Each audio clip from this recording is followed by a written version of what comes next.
આ કઈ વાગતું નથી ને કેમ છે ને નાચે છે ભાઈ? વાહ મારી વિહોતર બાપુ જુઓ તો ખરા. આ દૂધ ઉલાળા મારા મૂળ અંદર કેટલા લીટર ગયું?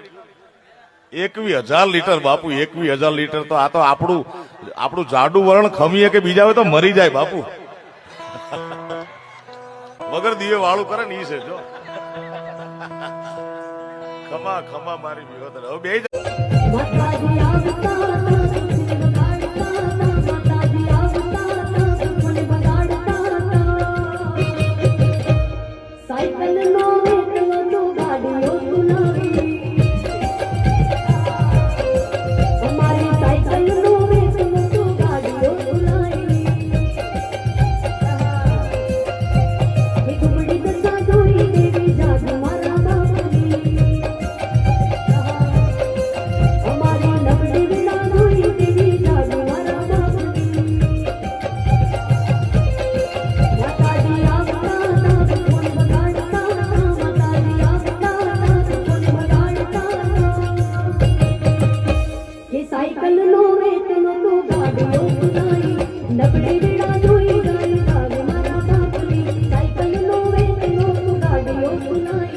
નબળી